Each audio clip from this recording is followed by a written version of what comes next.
Ok, bien, pues vamos a hacer una oración antes de comenzar. Padre, te damos gracias, gracias Señor por el hecho de estar aquí en esta noche y poder ver a cada uno de mis hermanos es una bendición. El hecho de que hayamos podido vivir este día es una bendición. Te doy gracias, mi Dios, por todas las cosas que tú permites que nos acontezcan y por las que permites que acontezcan a cada uno de mis hermanos, Señor. Porque sabemos que a los que aman a Dios todas las cosas les ayudan para bien, ese bien supremo que es ser conformados a la imagen de nuestro Señor Jesucristo.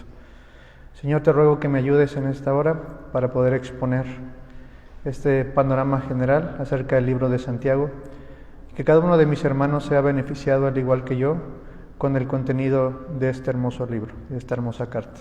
Te doy gracias en el nombre de Jesús. Amén. Bien, pues nuevamente, hermanos, es un gusto ver a cada uno de ustedes. A los que no habían podido venir, bienvenidos y bienvenido. Es la segunda ocasión que lo veo por aquí. Bienvenido, hermano Edgar. Y bueno, pues nuestros hermanos por acá también. Qué gusto tenerlos. Y pues solamente para recordar, estamos viendo un panorama general de la Biblia. Ya estamos bastante avanzados. Ya sin darnos cuenta, ya han pasado casi 2 años desde que comenzamos esta introducción a cada uno de los libros o documentos de la Escritura. Y en esta ocasión nos toca analizar una carta que desde mi punto de vista es una carta un poco conflictiva, una carta incomprendida y una carta tal vez despreciada por algunos. Y ahorita vamos a ver por qué. Me refiero a la carta de Santiago. La carta de Santiago es una carta de 7 cartas, o podemos hablar de 5 cartas conocidas como epístolas católicas, universales o generales.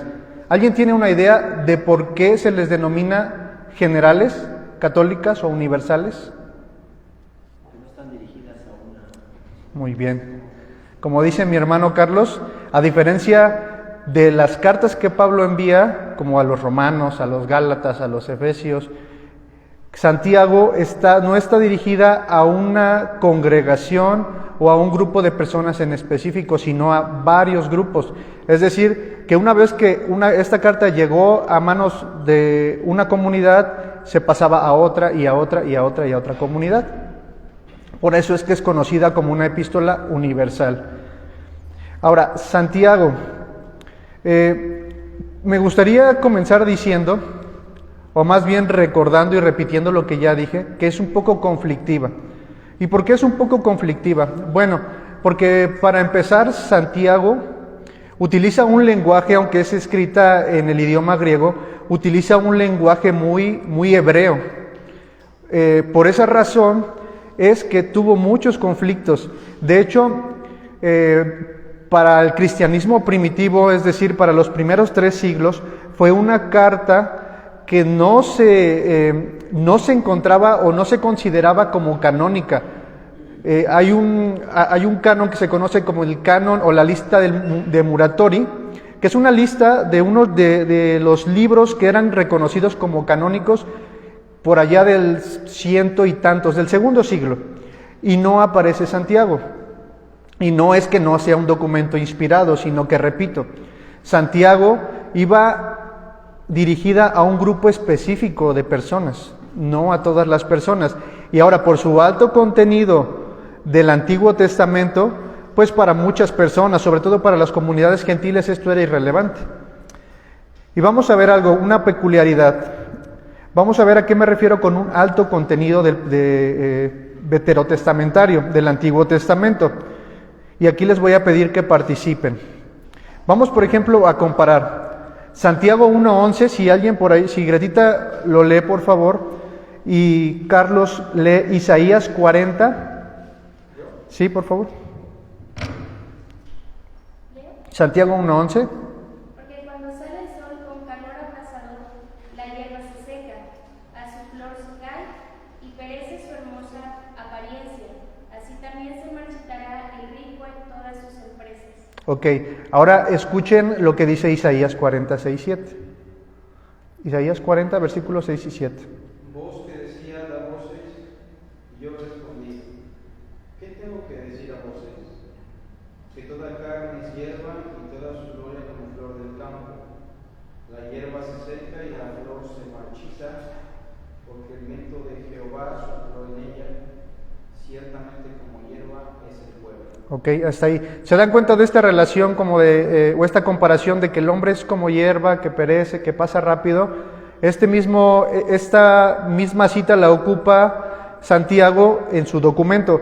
Y por cuestiones de tiempo no vamos a poder ver varias citas que hacen alusión al Antiguo Testamento, pero hay muchas citas al Antiguo Testamento. De hecho, Santiago puede considerarse como un libro de sabiduría, porque se parece mucho a Eclesiastés y se parece mucho a Proverbios. Así que les sugiero que cuando lean Santiago también le den por ahí una leidita a Proverbios y a Eclesiastés, porque hay mucha similitud. De hecho, también Santiago cita ejemplos, pero de personajes del Antiguo Testamento. Por ejemplo, cita a Abraham, cita a Rahab, cita a Elías, cita a los profetas y cita a Job. O sea, ¿qué idea nos trae a la mente? A ver, nada más para ir como que acercándonos un poquito. ¿A qué grupo de personas va dirigido? Si habla del Antiguo Testamento, si se parece a Proverbios y Eclesiastés, y si cita como ejemplos de vida a Rahab, a Job, a Abraham, a los profetas y a Elías, ¿cómo qué les suena? Los judíos, ¿no? Bueno, ahorita lo vamos a ver, ¿sale? Ahora, también Santiago, en cuanto a las dificultades, no solamente presenta dificultades en los primeros siglos del cristianismo, sino que en la época de la Reforma, esto es muy famoso, Martín Lutero le llama una epístola o carta de paja. ¿Pero por qué razón le llama una epístola de paja? Porque para él, de manera equivocada, porque no es así, para él no hay nada del Evangelio en esta carta. Si ustedes leen, y los animo a que lo lean, si ustedes leen Santiago, solamente van a encontrar 2 referencias a Cristo. O sea, referencias directas que nombren a Cristo o el Señor. De ahí solamente va a hacer alusión a Cristo. Pero por esta razón es que Santiago no consideró, Martín Lutero no consideró que la epístola de Santiago fuera tan importante. Él decía, yo no tengo problema con que esta epístola sea añadida al canon, pero para mí es irrelevante. De hecho, él hace una lista de los libros y deja fuera a Santiago, me parece que también deja fuera a Hebreos y otros libros. ¿Por qué? Porque para él no abonan. Por eso es que son libros o cartas de paja para él, pero de manera equivocada. Y bueno, pues por eso decía que Santiago es un libro quizás despreciado, quizás irrelevante, porque no es hasta más o menos un poco antes de la Reforma que se añade a este libro al canon, y eso lo vamos a ver después. Pero bueno, Santiago. ¿Quién es Santiago? Vamos a empezar por el nombre. ¿Alguna idea de quién sea este Santiago? Porque hay por lo menos 5 Santiagos en el Nuevo Testamento que se mencionan. Por ejemplo, está el Santiago, hijo de Alfeo, que aparece en la lista de los 12 discípulos, que pudiéramos pensar que por tratarse de uno de los 12 discípulos, pudiera ser el autor de esta carta. Pero a este Santiago solamente se le cita en esa lista y ya. De ahí no aparece posteriormente ni mencionado en el libro de los Hechos, ni mencionado por otro apóstol, ni nada en absoluto. Después, otro posible autor, otro posible candidato de manera fuerte es Santiago, hijo de Zebedeo. Es hermano de Juan. ¿Sí lo recuerdan? Porque a estos dos, a Juan y a Santiago, se les apodaba de una manera. Los hijos del trueno, ¿no? Porque eran quizás muy explosivos, ¿no? Muy enojones. Por ahí a algunos nos quedaría ese sobrenombre, ¿no? Hijos del trueno. Pero bueno, vamos a leer Hechos 12:2, Si lo tiene por ahí Fabi. Hechos 12:2, por favor.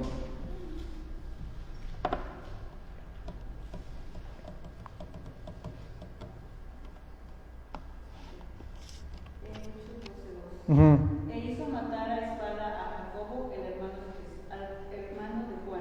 Ok, bueno, pues ya ahí descartamos a este Santiago como el autor. ¿Por qué? Porque no es muy probable que Santiago, hijo de Zebedeo, haya escrito esta carta, porque no tenía la misma relevancia que el próximo personaje que vamos a escuchar. Aparte, él muere aproximadamente en el año 44 después de Cristo. Ya lo leyó Fabi. Ahora, lo que la tradición y lo que nosotros creemos es que este Santiago, autor de la carta, es el hermano del Señor. Ahorita vamos a leer un pasaje. Gálatas 1:19, por favor.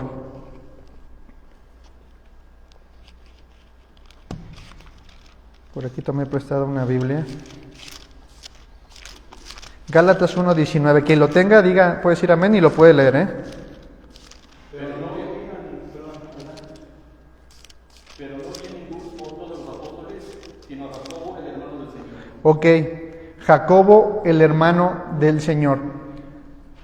¿Por qué decimos que Jacobo, el hermano del Señor, es el autor de esta carta? ¿O por qué consideraron también los cristianos antes que nosotros que este Santiago, o Jacobo, más bien vamos a llamarle Jacobo, que este Jacobo es el autor de esta carta? Bueno, porque si le echan una leidita al libro de los Hechos, Jacobo, el hermano del Señor, aparece varias veces mencionado como una columna o como un pilar de la iglesia. Es decir, él era un líder muy relevante, tan relevante y tan famoso que lo vamos a encontrar escribiendo una carta en Hechos 15, el famoso concilio de Jerusalén, que es una carta que se escribe a los gentiles, porque a estos gentiles se les estaba obligando a circuncidarse, a guardar la ley. Entonces Jacobo escribe una carta para estos gentiles. ¿Y quién puede escribir una carta con tal autoridad? Solamente un líder de la iglesia.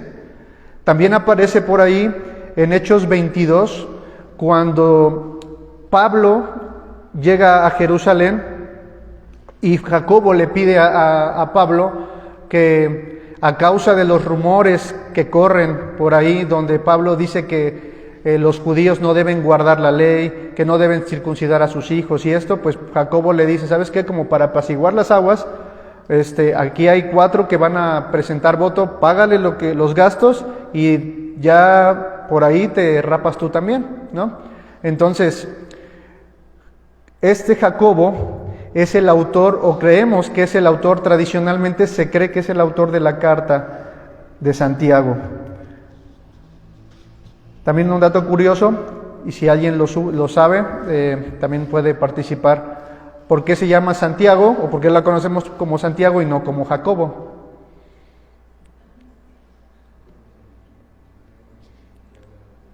Hermano, puedes participar.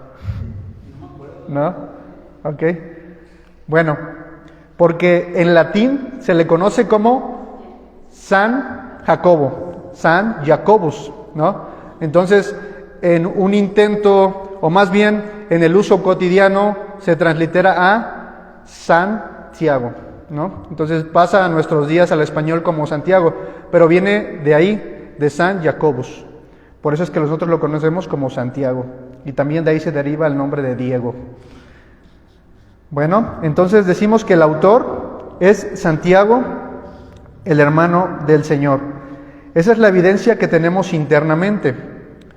Es el hermano del Señor. Ustedes recuerdan que también los hermanos del Señor no creían en Él. Por ahí Juan dice que los hermanos del Señor no creían en Él, no confiaban en Él.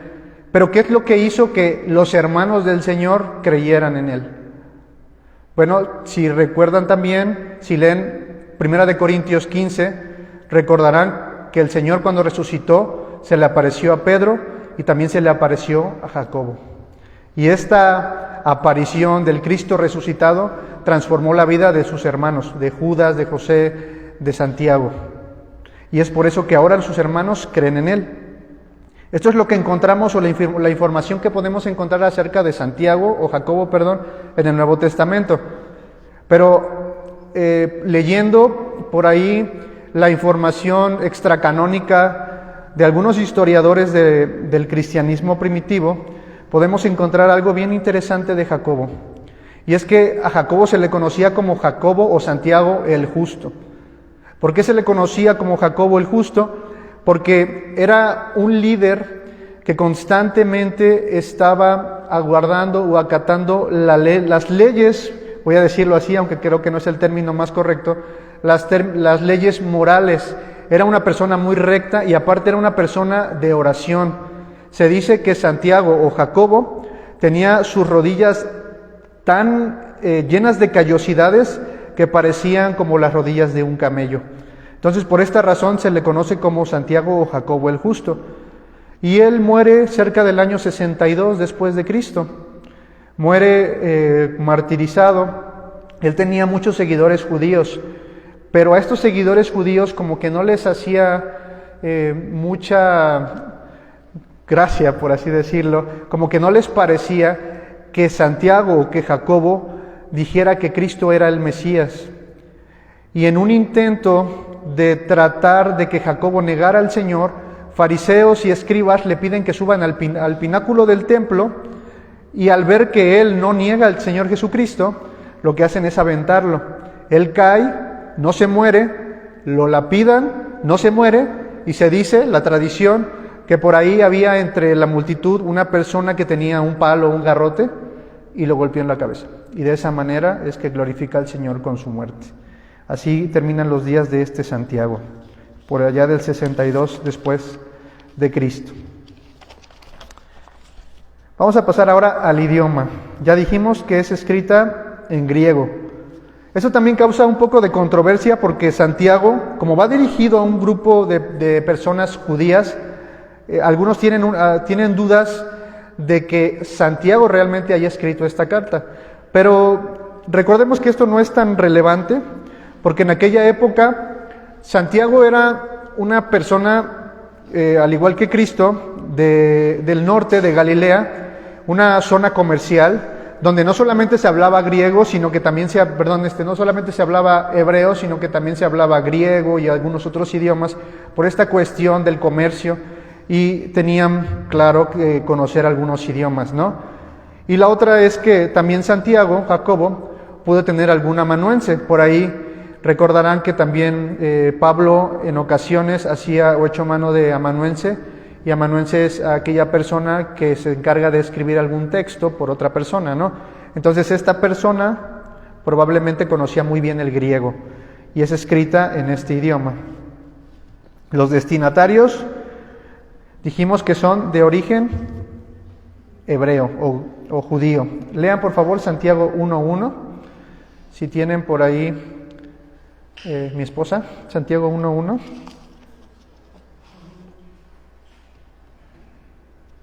Santiago, siervo de Dios y del Señor Jesucristo, a las 12 tribus que están en la dispersión. Ok, si notan ese calificativo, ese título que les da Santiago a las 12 tribus de la dispersión, miren, es muy probable que estos hermanos a los que se dirige sean hermanos que fueron dispersados después de la muerte de Esteban. Vamos a leer Hechos 12:19. Y perdón que los traiga leyendo, pero pues sí es interesante ver cómo en la Escritura sí encontramos evidencia que nos ayuda a poder entender un poco acerca de esta carta. Hechos 12:19, si alguien lo tiene, dígame y lo puede leer. Adelante, hermano. Mas Herodes, habiéndole buscado sin hallarle, después de interrogar a los guardas, ordenó llevarlos a la muerte. Después descendió de Judea a Cesarea y quedó allí. Ok, creo que ahí me equivoqué. Pero bueno, ahí queda. Aparece en Hechos este pasaje, lo voy a buscar y si no ahorita volvemos aquí y se los recuerdo. Pero algunas personas fueron, a causa de la muerte de Esteban, fueron dispersados. fueron dispersados a Chipre, hacia el norte de Jerusalén. Entonces, estos hermanos de origen judío, porque recordemos que son judíos, estaban dispersos, por eso dice en la diáspora o dispersos, andaban por ahí, y fueron estas personas a las que va dirigida la carta de Santiago. 11:19, si lo puedes leer, por favor. Ahora bien, los que habían sido esparcidos a causa de la persecución que hubo con motivo de Esteban, pasaron hasta Fenicia, Chipre y Antioquía, no hablando a nadie la palabra, sino solo a los judíos. Ok, ¿se dan cuenta? Entonces es muy probable que estos hermanos son los que hayan sido dispersados por la muerte de Esteban. Entonces los destinatarios son de origen judío, aunque también ya en la próxima semana que vamos a ver Pedro, se van a dar cuenta que Pedro también usa una frase similar, ¿no? Para referirse al verdadero Israel de Dios. Por el momento vamos a dejarlo así, que va dirigida a judíos. Ahora, ¿en qué año, en qué fecha fue escrita esta carta? También esto no es muy relevante, pero sí es interesante conocer un poco del contexto histórico y la fecha de esta carta. Aproximadamente fue escrita entre el 44 y el 49. ¿Por qué damos este margen? Bueno, el Concilio de Jerusalén, de Hechos 15, se dio aproximadamente entre el año 49 y el año 50. Pero para este entonces, si nosotros leemos la carta no hace referencia a un conflicto entre judíos y gentiles, o específicamente un conflicto en donde los gentiles quieren ser añadidos a la iglesia naciente en ese momento. También tomamos como referencia la muerte de Santiago, hijo de Zebedeo. Por eso es que más o menos la podemos colocar entre el 44 y el 49 después de Cristo. Fue escrita en una fecha muy temprana. Incluso se cree que esta carta fue la primera del Nuevo Testamento, incluso antes que el Evangelio de Marcos. Por eso es que ustedes van a encontrar cuando lean la carta que se trata de una epístola hecha, realizada, escrita para una iglesia cristiana, o más bien algunos les dan el título de judío mesiánico, porque históricamente los judíos, o más bien los cristianos, no pensaban, y esto lo encuentran a los que les gusta leer en Historia del Cristianismo de Justo L. González, los cristianos no pensaban que pertenecían a una nueva religión, sino más bien ellos creían que seguían siendo judíos y creían en el Mesías que había llegado, que es Cristo, a diferencia de sus compatriotas que no creían en Cristo, como el Mesías. Ellos pensaban que el Mesías todavía no llegaba, pero hasta ese momento el cristiano primitivo no creía que estaba formando parte de una nueva religión. Los judíos sí creían que el cristianismo era una secta, como lo eran los saduceos, como eran los fariseos, como lo eran los celotes. Pero los cristianos no tenían ni idea de que ellos eran de otra religión. Esto lo encuentran en Historia del Cristianismo. Bueno, vamos ahora con el género literario. Pues ya de entrada sabemos que es una carta, ¿no? Una epístola. ¿Por qué sabemos que es una epístola?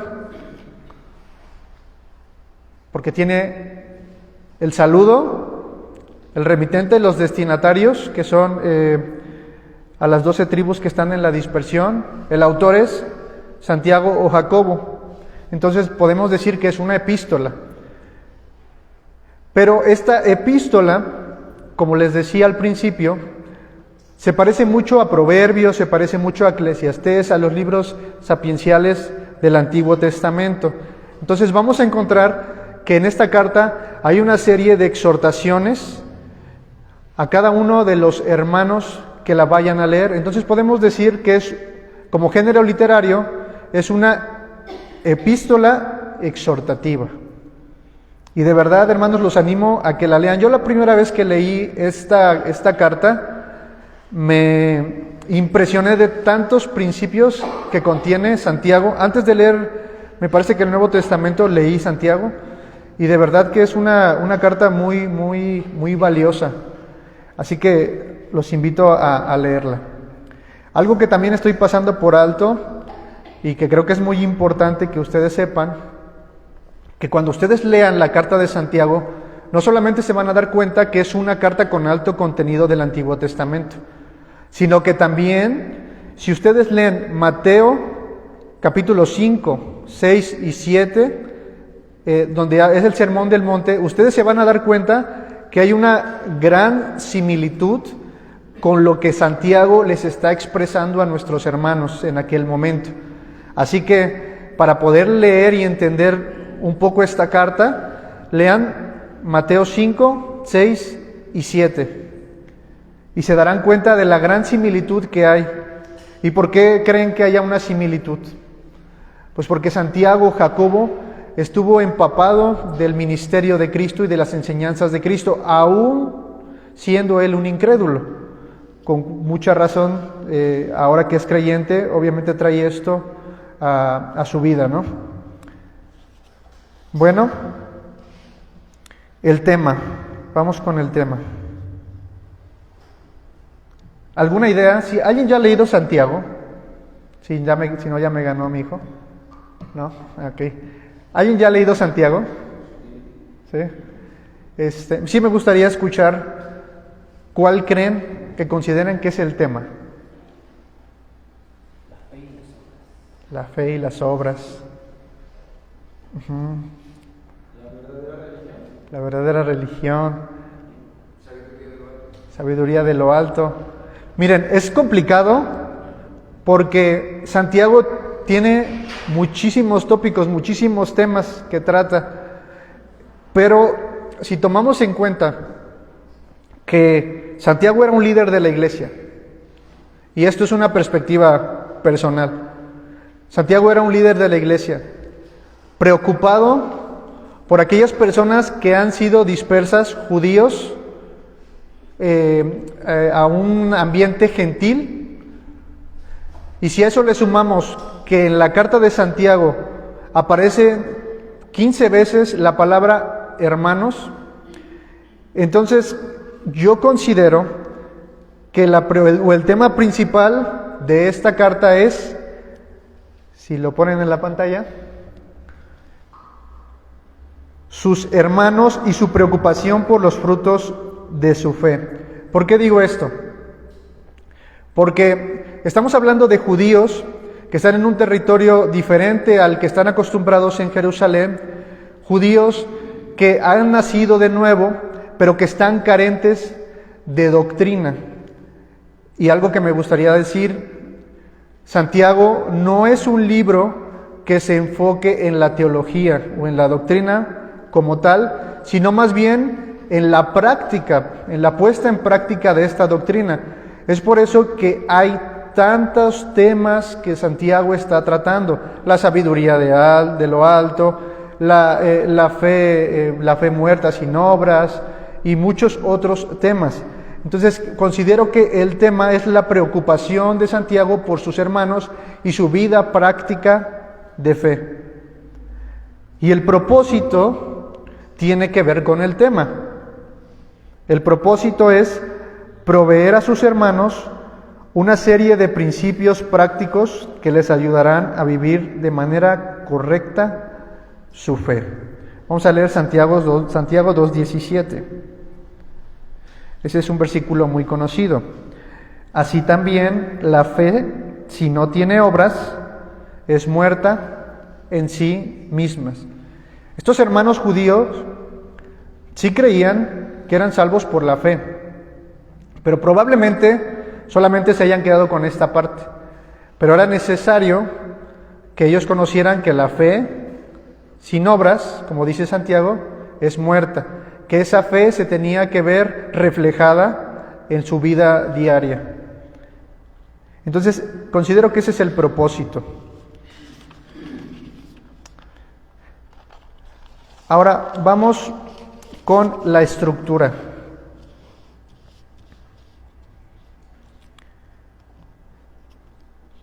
Vamos a ir rápido para poder tratar los temas teológicos.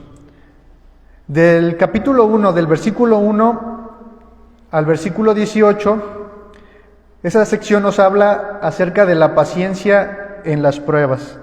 Hermanos míos, tened por sumo gozo cuando os halléis en diversas pruebas, sabiendo que la prueba de vuestra fe produce paciencia. Mas tenga la paciencia su obra completa para que seáis perfectos y cabales, sin que os falte cosa alguna. Esa primera sección nos habla acerca de la paciencia en las pruebas. Una segunda sección, del versículo 19 al versículo 27, la titulé Oyendo la palabra de Dios y haciéndola. Dice el versículo 19: Por esto, mis amados hermanos, todo hombre sea pronto para oír, tardo para hablar, tardo para airarse, porque la ira del hombre no obra la justicia de Dios.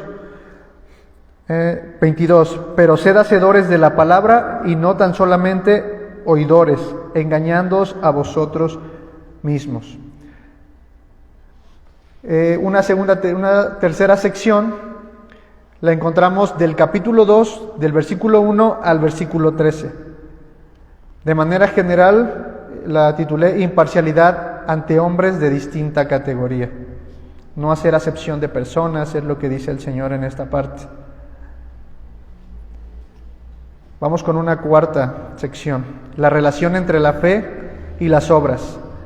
Santiago capítulo 2, de los versos 14 al verso 26. Ahí encontramos este versículo que ya leímos. Así también la fe, si no tiene obras, es muerta en sí misma.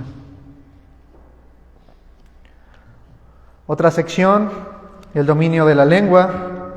Esta es una sección bien interesante. Santiago 3, capítulo 1 al verso 12, nos habla acerca de este problema que muchos de nosotros tenemos, de no poder domar la lengua, que es como un pequeño fuego que incendia un grande bosque. Los invito de verdad, hermanos, a que lo lean. Aquí hay otra sección, la sabiduría terrena y la celeste, en el capítulo 3, del verso 13 al 18, podemos encontrar un poco acerca de esto, la sabiduría que viene de lo alto, como decía nuestro hermano. Capítulo 4, verso 1 al 17, nos habla de la maldad, de los pleitos, de la mundanalidad y de la mala lengua. ¿De dónde vienen las guerras? ¿De dónde vienen los pleitos, las codicias, las envidias entre nosotros? Santiago da respuesta a esto. Otra sección, los pecados de los ricos, consuelo y consejo para los que sufren con paciencia. Esto lo encontramos en el capítulo 5, del verso 1 al verso 11. Y una última sección que tiene también que ver con el Sermón del Monte, los juramentos, el poder de la oración y la bendición de convertir a otros. Santiago capítulo 5, versos 12 al 20. Y ahora sí vamos con una parte importante e interesante, los temas teológicos. A pesar de que ya dije que Santiago no se preocupa por enseñarles teología o doctrina como Pablo en los primeros capítulos de sus cartas, aún así sí podemos encontrar doctrina cristiana en la carta a Santiago. Por ejemplo, ¿qué nos dice Santiago acerca de Dios? Vamos a hablar acerca de teología, que es el estudio sobre Dios. Bueno, Santiago nos habla de Dios como el dador de todo bien. Santiago 1:17. Toda buena dádiva y todo don perfecto desciende de lo alto, del Padre de las luces, en el cual no hay mudanza ni sombra de variación. Entonces pensemos en Dios como aquel de aquel que proviene todo lo bueno. Muchas personas hacen una pregunta, y esta pregunta es muy común: ¿por qué si Dios existe, por qué hay tanta maldad en el mundo? ¿Por qué si Dios existe, permite que estas personas perezcan de esta manera? ¿O por qué hay hambruna? ¿Por qué esto? Bueno, Santiago nos dice que todo lo bueno proviene de Dios. Entonces, ¿cómo contestamos a estas personas? La realidad es que Dios siempre está dispuesto en la persona de Jesucristo a recibir a todas las personas. Sin embargo, ellos no quieren venir a Dios. Dios, como dice Santiago, es el dador de todo bien. Esto no significa que el Señor permita que a sus hijos no les acontezcan pruebas o dificultades. Ya vimos que esto nos ayuda para un bien supremo y para crecer en paciencia, como dirá Santiago también. Entonces, en primer lugar, hablando de teología, encontramos a Dios como el dador de todo bien. Pneumatología, la doctrina del Espíritu Santo. Creo que aquí perdí el capítulo, el versículo. Si me ayuda Carlos a encontrar el versículo donde dice que Dios ha puesto su Espíritu y nos anhela celosamente. Capítulo 4, versículo 5. ¿O pensáis que la Escritura dice en vano, el Espíritu que Él ha hecho morar en nosotros nos anhela celosamente? Ok, es un versículo creo que complicado de interpretar. Sin embargo, como menciona el Espíritu Santo, encontramos en cuanto a la pneumatología, el Espíritu Santo en el creyente como señal de pertenencia.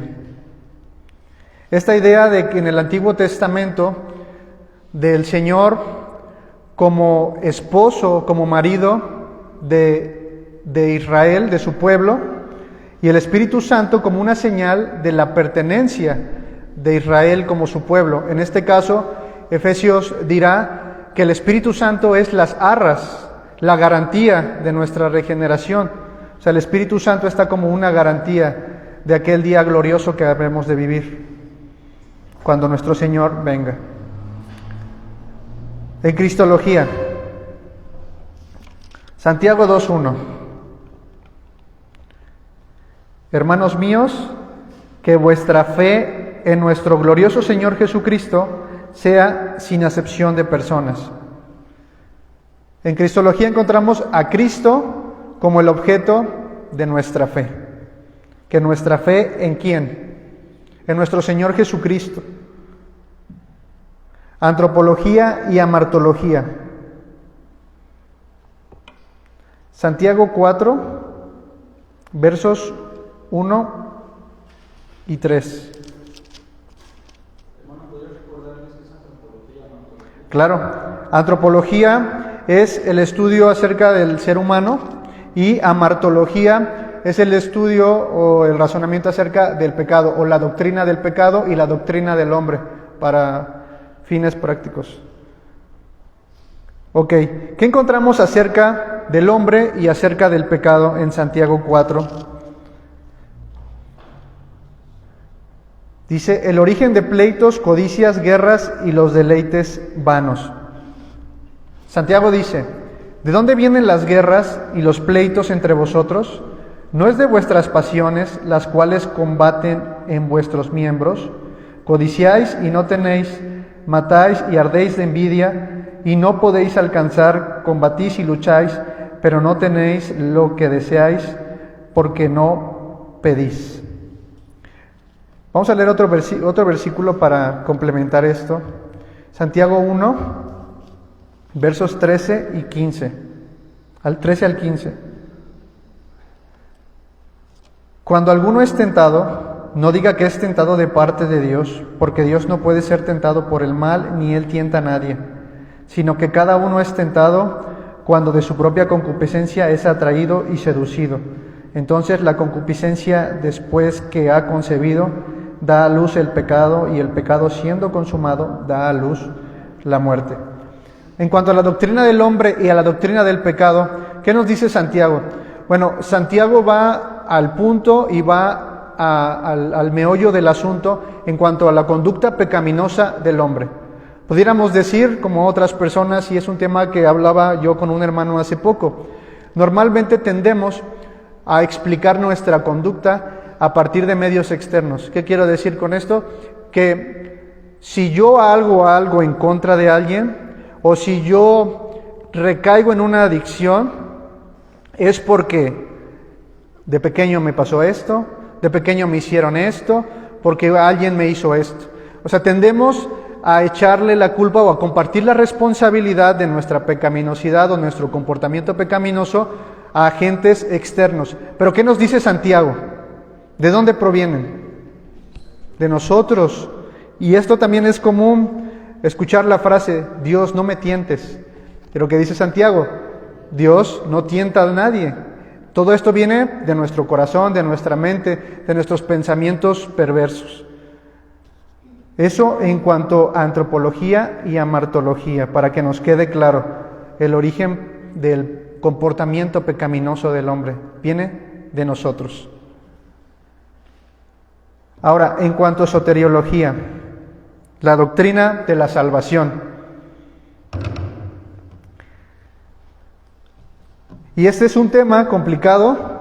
Este es un tema también por el cual la carta de Santiago es conflictiva, o fue conflictiva, o sigue siendo para algunas personas conflictiva. ¿Por qué razón? Yo sé que algunos de aquí lo saben, así que si quieren participar, adelante, que no sea el pastor. ¿Por qué razón, en cuanto a la doctrina de la salvación, Santiago es conflictivo? Adelante, varón. Por ejemplo, la Iglesia Católica usa a Santiago para comentar que la salvación también echa mano de las obras. Uh-huh. El versículo de que la obra, de que la fe, de que las obras es muerta, pues la fe sin obras es muerta. Entonces, ellos argumentan que las obras echan mano a nuestra salvación. Ok, sí. De hecho, lo que dice varón es cierto. El conflicto radica en que Santiago dice, vamos a leer un versículo. Santiago 2, versículo 21. Dice, ¿no fue justificado por las obras Abraham nuestro padre cuando ofreció a su hijo Isaac sobre el altar? Noten esa frase, ¿no fue justificado Abraham por las obras? Es decir, que Santiago nos habla de una justificación por las obras, que está aparentemente en contra de lo que dice Romanos 5:1.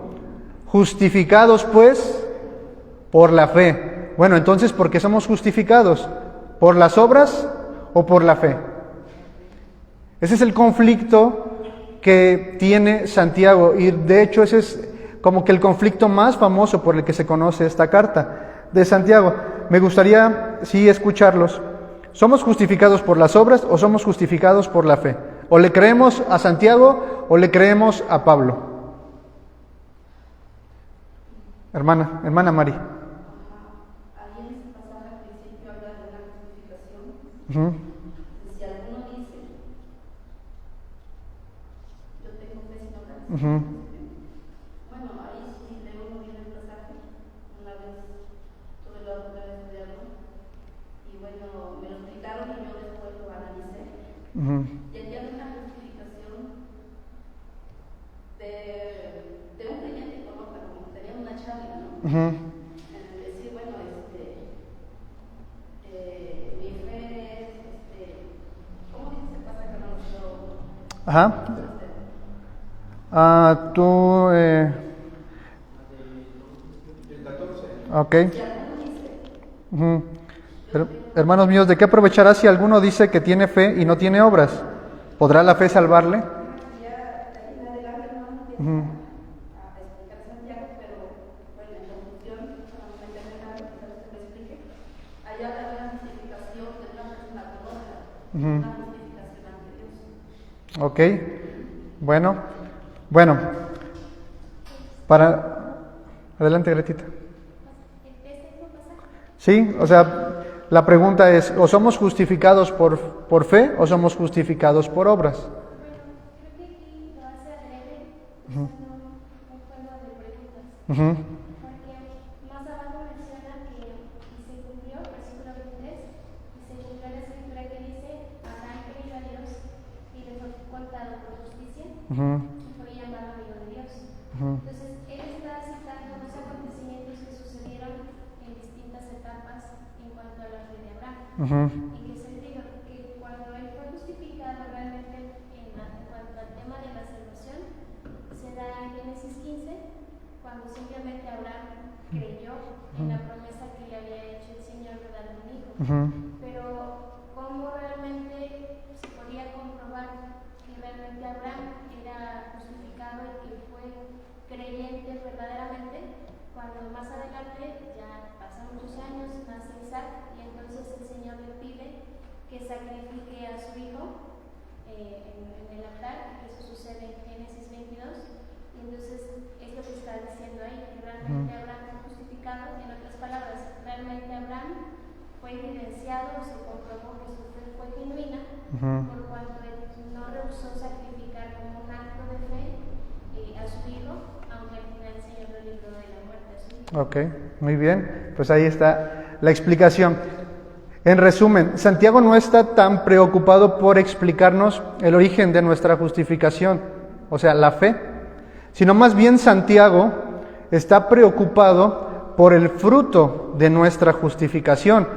Porque es cierto, hermanos, nosotros podemos decir que tenemos fe, pero si vemos a uno de nuestros hermanos que está padeciendo, como dice Santiago, y no vamos y le ayudamos, o sea, entonces ¿podrá tu fe salvarte? Y como decía Greta, Abraham en el capítulo 15 dice, y creyó al Señor y le fue contado por justicia. Abraham ya era salvo, fue justificado por la fe en el capítulo 15, pero en el capítulo 22 se da evidencia de su justificación cuando él, en obediencia al Señor, lleva a sacrificar a Isaac. Entonces somos justificados por la fe, pero los frutos de nuestra justificación se traducen en obras. Así que no podemos desligar una cosa de la otra. Por eso en soteriología puse los frutos de nuestra justificación como evidencia de nuestra fe. Por eso al principio mencionaba que estos judíos realmente habían creído en Cristo y realmente habían sido justificados por la fe, pero es muy probable que estos hermanos anduvieran viviendo su fe, pero de una manera desligada de sus obras. No estaban dando evidencia de sus obras.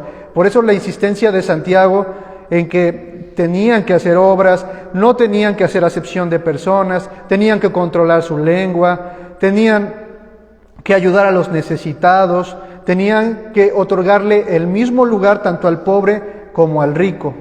Entonces las obras son importantes. Nos recuerda esto porque a veces en un ámbito un poco ya más doctrinal, teológico, vamos a decirle reformado, muchas veces en el empeño de nosotros por querer adentrarnos en la palabra, dejamos de lado las obras y la ayuda al prójimo. Entonces lo podemos desligar estas dos cosas. La fe sin obras es muerta. Esto nos enseña Santiago. Y ahora, en cuanto a escatología, y con esto vamos a terminar. Escatología, hermanos, recordamos, es la doctrina de los últimos tiempos. En cuanto a escatología encontramos la seguridad de la inminente venida del Señor. ¿Por qué ocupé esta palabra inminente? Porque recordando, yo les mencionaba que esta es una de las cartas, probablemente, o es la carta más antigua o la primera carta del Nuevo Testamento. Los creyentes de verdad creían que el Señor estaba pronto para regresar. Entonces, sí hay un deseo o una idea, como Pablo la tuvo al principio, de un inminente regreso. Vamos a ver para darnos cuenta en Santiago capítulo 5, versos 7 y 8. Dice, Por tanto, hermanos, tened paciencia hasta la venida del Señor. Mirad cómo el labrador espera el preciso fruto de la tierra, aguardando con paciencia hasta que reciba la lluvia temprana y la tardía. Tened también vosotros paciencia y afirmad vuestros corazones, porque la venida del Señor se acerca. Entonces, Santiago sí plasma esta idea de que realmente el Señor estaba ya próximo, ya no tardaba. Y esta idea la han tenido nuestros hermanos a lo largo de los siglos. Y nosotros también esperamos y aguardamos pacientemente, a veces no tan paciente, pero aguardamos el inminente regreso y anhelamos y añoramos el inminente regreso de nuestro Señor Jesucristo. Y bueno, hermanos, este fue un panorama general de la carta a Santiago. De verdad, les animo a que lo lean. Si usted quiere saber cómo vivir su vida cristiana, cómo hacer notar el fruto de su justificación, entonces tienen que leer Santiago. Está llena de mucha sabiduría, está llena de consuelo también, está llena de mucha doctrina que puede servirnos para nuestra vida práctica. ¿Alguien quisiera hacer algún comentario? O si tiene alguna duda, con confianza puede hacer una pregunta, y si no la puedo contestar, aquí tenemos al pastor para que lo haga con confianza. Puede ser que más adelante, hermano, o sea, como hoy, dejar claro esa parte de Santiago donde dice: vosotros veis pues que el hombre es justificado por obras y no solamente por la fe. Porque, hermano, porque el catolicismo, como lo mencionan aquí en el José, me topé con una persona así. Ustedes siempre dicen que la salvación es por fe. Y aquí está diciendo Santiago que es por las obras y no solamente por la fe. Bueno, estuve con esta persona un buen tiempo y le expliqué paso a paso, ¿no? Pero esa es una duda que algunas personas quizás están aquí y me parece que eso no entiendo, porque aquí ya está contradiciendo todo lo que ellos creen o lo que enseñan los demás amigos. Bueno, yo voy a contestarlo. Creo que la interpretación del catolicismo romano está dejando fuera el contexto del Nuevo Testamento, porque está aislando un texto fuera de su contexto y está citando solamente que es únicamente que por las obras somos justificados, pero está ignorando los textos donde nos dice que somos, por ejemplo, Romanos 5:1, también tenemos Efesios 2:8 que vamos a leer. Efesios capítulo 2, yo creo que algunos se lo saben por aquí de memoria. Versículos 8 y 9. Dice así: porque por gracia sois salvos, por medio de la fe, y esto no de vosotros, pues es don de Dios, no por obras, para que nadie se gloríe, porque somos hechuras. Este versículo también es bien interesante, el versículo 10. Porque somos hechura suya, creados en Cristo Jesús para... No somos salvos por obras, pero sí somos salvos para buenas obras. Entonces, yo sí considero que el catolicismo romano está tomando un versículo como pretexto para poder abonar a su doctrina de la justificación. Pero el Nuevo Testamento sí nos enseña que somos justificados por la fe. Justificados, pues, por la fe. Tenemos paz para con Dios por medio de nuestro Señor Jesucristo. Y Efesios 2, versículos 8 al 10, también pudiera ayudar para entender esta parte, ¿no? Que nuestra justificación o nuestra salvación no es por obras. ¿Por qué? Para que nadie se gloríe, sino que es por la fe. Pero sí somos salvos para buenas obras. No sé si Carlos quisiera añadir algo al respecto. Sí, como dice esa frase, vosotros veis que el hombre es justificado por las obras y no solamente por la fe. Si se desconecta del contexto, pues sí sería un problema. La cuestión es que no debemos aislarlo de su contexto, ¿no? Es como cuando alguien dice hay que dar un diezmo, porque aquí se trae todos los diezmos a la política. Bueno, si se aísla del contexto, tendríamos que dar un diezmo obligatorio. Aquí es muy importante el contexto porque a Santiago le interesa mucho que nuestra fe sea visible o que nuestra salvación sea algo visible, no para Dios, porque para Dios es suficiente nuestra fe, ¿no?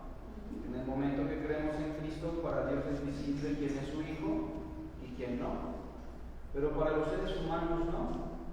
Para los seres humanos es muy importante que nuestra salvación sea palpable, y por eso el texto inicia así: vosotros veis, o sea, no Dios, sino los seres humanos que nos rodean. Vosotros veis que el hombre no es justificado solamente porque dice que tiene fe, sino también por sus obras. Esa es la cuestión, ¿no?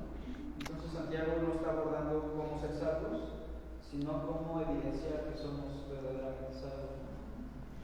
Ok, bueno, ¿alguien más?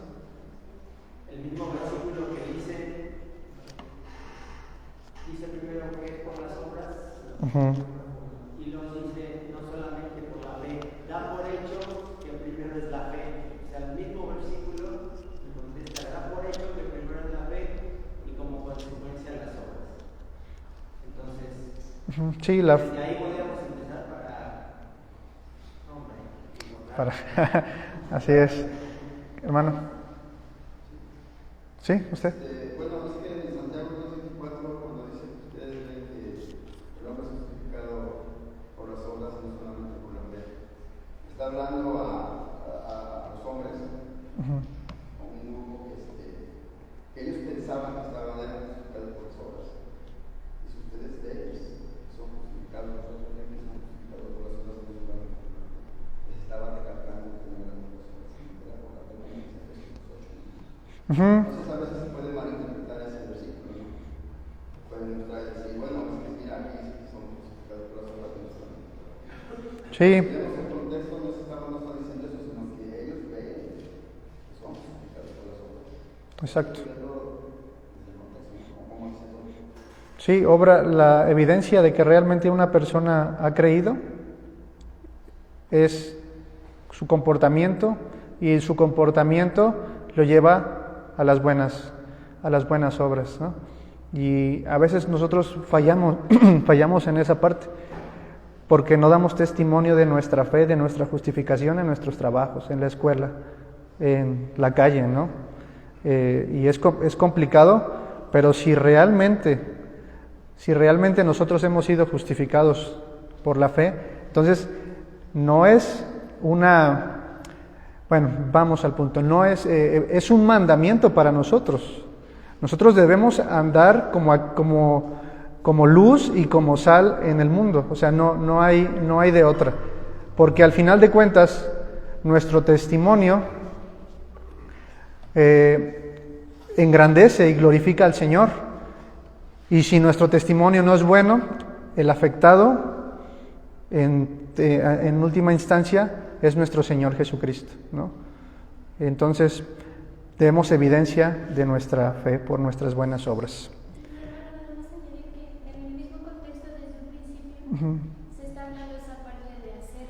O sea, primero habla de eso, ¿no? Si te encuentras en diversas pruebas, pero posteriormente, desde que empieza a hablar del versículo 19 en adelante, todo el tiempo es hacer, sí. No solo ir, sino hacer, ¿no? Exacto. La religión realmente implica en esto, después no hacen esto también, cuando le hacen excepción, y es por eso que ya entonces tienen que hablar directamente sobre eso. O sea, si eres creyente, pero si no haces, solo escuchas y no haces, entonces no te puedes considerar realmente un imitador de Cristo. Así es. Todo va así como que empieza muy sutil, pero después ya... Les da duro, ¿no? Sí. Pues lean Santiago, hermanos. Lean Santiago y verán que van a ser muy bendecidos. Pues vamos a hacer una oración para terminar. Señor, te damos gracias por tu palabra. Ayúdanos, Señor, a ser hacedores de tu palabra y no solamente oidores olvidadizos. Ayúdanos a dar testimonio de Cristo con nuestras buenas obras y ayúdanos, Señor, para que otras personas, quizás a través de nuestro testimonio y de la predicación de tu Evangelio, puedan llegar a nuestro Señor. Te damos la gloria y la honra en el nombre de Jesús. Amén.